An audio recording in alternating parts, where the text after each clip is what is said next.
basically Pat was saying that tight end 17 is too low of an ADP for Cole Kmet.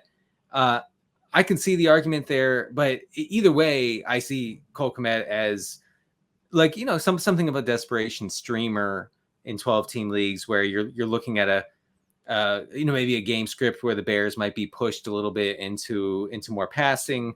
You're hoping for some decent route numbers and then some targets to follow along.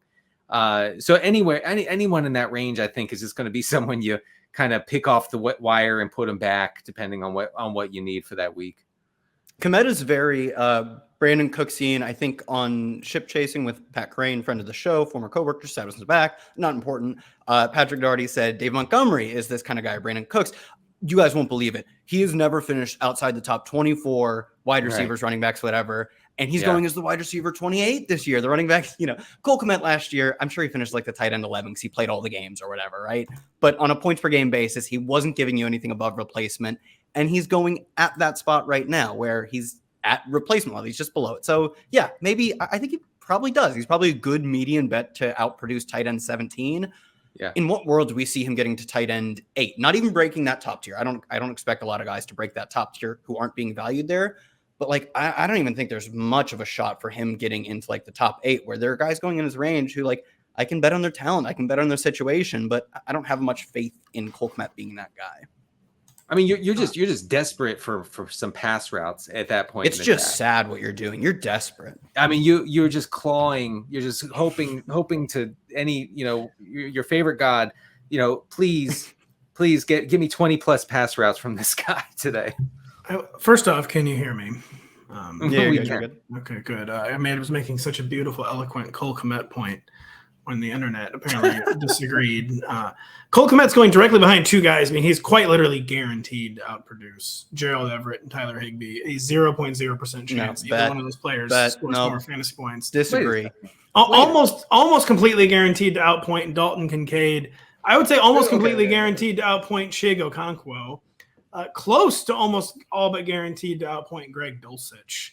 It gets finally more interesting with Pat Freiermuth with David Njoku. But I don't think it's a Brandon Cooks type situation where I think he's going to overperform ADP by probably 5 or 6 spots and be a borderline tight end 1, which, great, cool. I mean, that is okay, wow, nice, Pat. But I do think he's being like significantly underdrafted, and that we just don't want to deal with it because it's the Bears and because of the first 2 seasons he had. But I think this is one where the market is just way, way off. All right. Well, I more power to you, bud. I kindly I mean, he literally just got paid. It's not he got paid what he got paid $50 million this week. I mean, when like the Dolphins paid fantasy managers always ignore super compelling real life signals. Like the guy's a first round pick.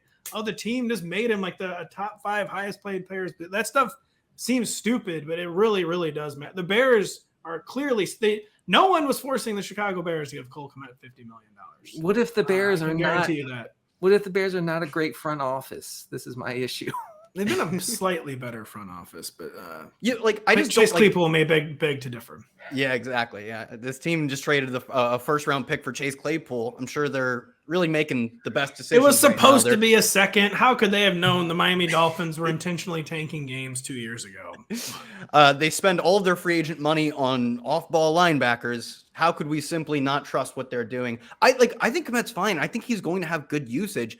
He's going to have good, inefficient usage on one of the most run-heavy teams in the NFL. I don't get how that guy leads. They're not going to be. They're going to be more pass-heavy this year. I can say that. Where do you think they land? I think they're a bottom 5 passing yards per game team.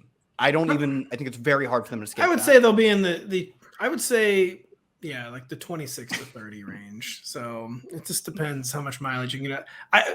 0.0% chance either Gerald Everett or Tyler Higbee outpoints Cole Kmet though. Like 0.0. Like not even. How is that insane? The Chargers are going to pass twice as often as the Bears. They did that last year, and Gerald Everett let every single target hit off his face mask. Like there's a 0.0% chance Gerald Everett scores more. Oh my gosh!